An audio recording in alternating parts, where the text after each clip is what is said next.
আসসালামু আলাইকুম। 2025 সালে কলেজ ভর্তিতে আসছে বিশাল এক পরিবর্তন। এই পরিবর্তনটা সাধারণত আমরা যদি একটু খেয়াল করি যে আমাদের 2025 সালে পরীক্ষা হয়েছে নতুন এক সিস্টেমের মাধ্যমে, পরীক্ষার খাতাও দেখা হয়েছে নতুন এক সিস্টেমে এবং রেজাল্টও প্রকাশ পেয়েছে নতুন এক সিস্টেমে, যেখানে প্রচুর পরিমাণ শিক্ষার্থী খারাপ রেজাল্ট করেছে। 2025 সালের কলেজ ভর্তি যে আগের সিস্টেমে হবে এমনটা ভাবার কোনো দরকার নেই, সম্পূর্ণ নতুন এক সিস্টেমে কলেজ ভর্তিটা হবে। তার ভিতরে দুইটা উদাহরণ যদি আমি দিই, আর হ্যাঁ, যারা এখনো আমাদের টার্গেট এইচএসসি 27 কোর্সে ভর্তি হয় খুবই দ্রুত করো, কারণ কি একটা মাত্র কোর্সই আজকের পর থেকে তোমাদের পরবর্তী এইচএসসি জার্নি একেবারে সহজ করে দিবে। এই কোর্সে তুমি বোর্ড চ্যালেঞ্জ বিষয়ক A to Z গাইডলাইন পাবে, কলেজ ভর্তি বিষয়ক A to Z গাইডলাইন পাবে, যেগুলো তোমাকে পছন্দের কলেজ পেতে সহযোগিতা করবে। কলেজে উপবৃত্তি, ভর্তি সহায়তা বিষয়ক A to Z গাইডলাইন পাবে, যেগুলো তোমাকে উপবৃত্তি এবং ভর্তি সহায়তা পেতে সহযোগিতা করবে। এবং মেইন আকর্ষণ হচ্ছে এইচএসসি পর্যায়ের সকল গাইডলাইন প্লাস সাজেশন এই একটা মাত্র কোর্সেই পাবে। এইচএসসি পর্যায়ে প্রতি বছর লক্ষ লক্ষ শিক্ষার্থী ফেল করে, আমরা চাচ্ছি সেই ফেলের হারটা একেবারে নিম্ন পর্যায়ে নেমে আসুক, এবং এই কোর্সটি তোমার কলেজ ভর্তি এবং এইচএসসি পর্যায়টা আজকের পর থেকে একেবারে সহজ করে দিবে ইনশাআল্লাহ। উপরে আমাদের যে নাম্বারটা দেওয়া আছে এই নাম্বারে 100 টাকা সেন্ড মানি করে এই নাম্বারে হোয়াটসঅ্যাপে আমাকে জানাবে সেন্ড মানি করেছি, সাথে সাথে তোমাকে গ্রুপে যুক্ত করে নিব এবং তখন থেকেই তোমার প্রস্তুতি শুরু হয়ে যাবে।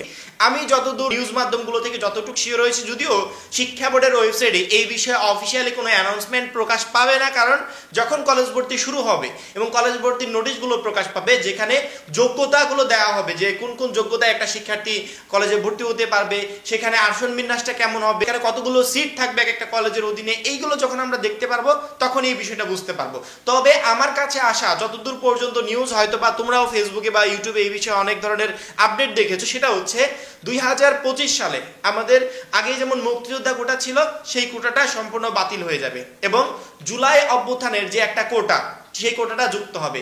তাহলে কিন্তু এখানে মানে যে পরিবর্তনটা আমরা চেয়েছিলাম সেই পরিবর্তন কিন্তু হচ্ছে না, মানে পরিবর্তন হচ্ছে শুধুমাত্র কোটাটা থেকেই যাচ্ছে, পরিবর্তন হচ্ছে কোটার। অথচ আমরা সম্পূর্ণ এর বিপক্ষে ছিলাম যে আমরা এই কলেজ ভর্তির ক্ষেত্রে কোনো ধরনের কোটা চাই না, কারণ যে সমস্ত কলেজগুলোতে কোটা থাকলে সেটা প্রত্যেকটা কলেজে চালু করতে হবে, মানে চালু করবে বোর্ড কর্তৃক, অটোমেটিক্যালি চালু হয়ে যাবে প্রত্যেকটা কলেজে।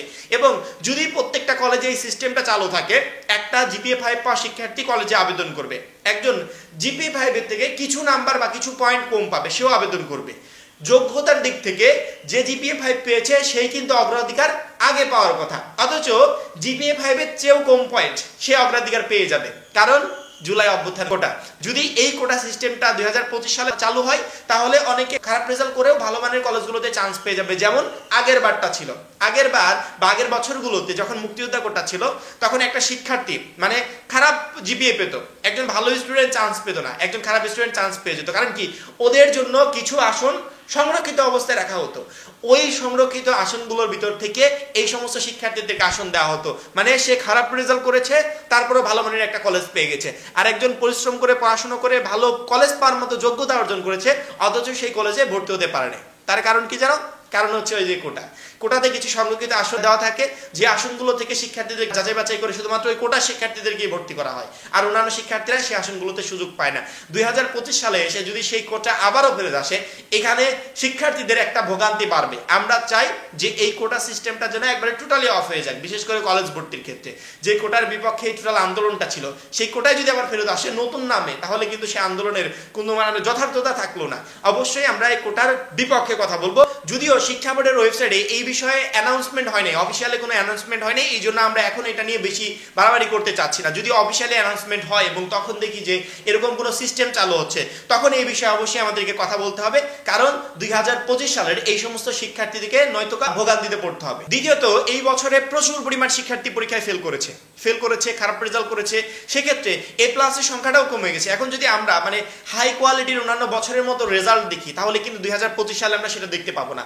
2025 সালে দেখতে পাবো না এই কারণেই, একটা শিক্ষার্থী কম জিপিএ নিয়েও ভালো কলেজগুলোতে আবেদন করার সুযোগ পাবে। কেন পাবে? আগের বছরগুলোতে সাধারণত ভালো রেজাল্টের সংখ্যাটা অধিক ছিল, A+ এর সংখ্যাটা অধিক ছিল। যেমন ধরো রাজবাড়ী জেলার কথা যদি আমি বলি, মনে করো রাজবাড়ী জেলা থেকে, সাপোজ একটা উদাহরণ দিচ্ছি, রাজবাড়ী জেলা থেকে 10,000 শিক্ষার্থী A+ পেয়েছে, 10,000 শিক্ষার্থী A+ পেল। এই 10,000 শিক্ষার্থীর ভিতর থেকে যখন রাজবাড়ী সরকারি কলেজে আবেদন হবে এবং রাজবাড়ী কলেজে সিট সংখ্যা থাকবে। সবাই তো আর রাজবাড়ী সরকারি কলেজে আবেদন করবে না, এরা বাংলাদেশের টপ র্যাঙ্কিং কলেজগুলোতে অনেকে চলে যাবে।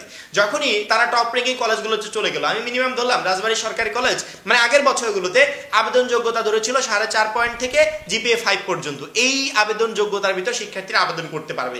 কিন্তু রাজবাড়ী সরকারি কলেজে ওই 350 সিটের বিপরীতে 2000 শিক্ষার্থী আবেদন করলো, তখন রাজবাড়ী সরকারি কলেজ কিন্তু এত শিক্ষার্থীকে নিতে পারবে না। তারা প্রথম সারির দিকে যে সমস্ত শিক্ষার্থীরা আছে তাদেরকে নিয়ে নিবে, বিভিন্ন গ্রুপে বিভিন্ন জায়গাতে তাদেরকে নিয়ে নিবে। কিন্তু 2025 সালে এসে ওইটা হবে না। কারণ কি, 2025 সালে মানে অন্যান্য বছরগুলোতে রাজবাড়ী জেলা থেকে যত শিক্ষার্থী এ প্লাস পেত, 2025 সালে অত শিক্ষার্থী এ প্লাস পায়নি। যার কারণে রাজবাড়ী সরকারি কলেজ অন্যান্য বছরের মতো 2025 সালে আবেদন যোগ্যতা আর ওই 4.5 পয়েন্ট থেকে 5 পয়েন্টের ভিতর রাখতে পারবে না। তাদেরকে আবেদন যোগ্যতা এখন কমাতে হবে। কারণ কি, ওই লেভেলের শিক্ষার্থী এত রাজবাড়ীতে নাই। এই সেম কাহিনীটা হবে টোটাল বাংলাদেশের জন্য।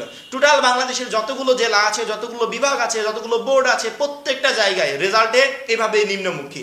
এই নিম্নমুখী রেজাল্ট হওয়ার কারণে অন্যান্য বছরগুলোতে তারা যে জিপিএটা ধরেছিল সেই জিপিএটা এই বছরে কমাতে হবে, যাতে নিম্নমুখী রেজাল্ট নিয়েও একটা শিক্ষার্থী ভালো মানের কলেজগুলোতে আবেদন করতে পারবে। তার আরেকটা বড় কারণ, আমি এই বছরের কথা বাদ দিলাম, অন্যান্য বছরে তো প্রচুর পরিমাণ শিক্ষার্থী পাস করে। এই এত পাশের ভিতর মানে যতগুলো সিট আছে, সাধারণত কলেজ পর্যায়ে যতগুলো সিট থাকে একাদশ পর্যায়ে, এই সিটগুলো মানে যত শিক্ষার্থী পাস করেছে তাদের থেকেও 1.5 গুণ বেশি। প্রত্যেকটা শিক্ষার্থী মিনিমাম একটা করে সিট পাবে, তারপরও আরো অর্ধেক সিট পড়ে থাকবে। এরকম একটা অবস্থা 2025 সালে এসে সেখানে সিট সংখ্যাটা আরো বেশি। এত সিট তো আর মানে একজন শিক্ষার্থীকে তো আর 2টা 3টা 4টা করে সিট দেওয়া যাবে না, একজনকে একটা করে সিট দিতে হবে। সেক্ষেত্রে কলেজ কর্তৃপক্ষ বাধ্য আবেদন যোগ্যতাটা কমাতে। যখনই আবেদন যোগ্যতাটা কমে যাবে তখন তুমি খারাপ রেজাল্ট নিয়ে ভালো মানের একটা কলেজে আবেদন করতে পারবে। এরকমই এই সেম কোয়ালিটির আরো অনেক পরিবর্তন আসবে 2025 সালের কলেজ ভর্তির ক্ষেত্রে। যে পরিবর্তনগুলো আমরা কলেজ ভর্তির যখন নোটিশ পাবলিশড হবে তখনই আমরা একমাত্র জানতে পারবো। কলেজ ভর্তির নোটিশ ইনশাআল্লাহ খুব শীঘ্রই কয়েকদিনের ভিতরে প্রকাশ পেয়ে যাবে। কলেজ ভর্তির খসড়া একটা রুটিন রেডি হয়ে গেছে, অর্থাৎ খসড়া যে নীতিমালা সেটা তৈরি হয়ে গেছে। এখন শুধুমাত্র চূড়ান্ত রুটিন প্রকাশের অপেক্ষা। যখনই পাবলিশড হবে তৎক্ষণাৎ ভিডিওর মাধ্যমে তোমাদেরকে A to Z তথ্য জানিয়ে দেওয়া হবে। এখন এই পর্যন্তই। পরবর্তী ভিডিওর জন্য চ্যানেলটা সাবস্ক্রাইব করে রাখবে। সবাই ভালো থাকবে, সুস্থ থাকবে। আল্লাহ হাফেজ।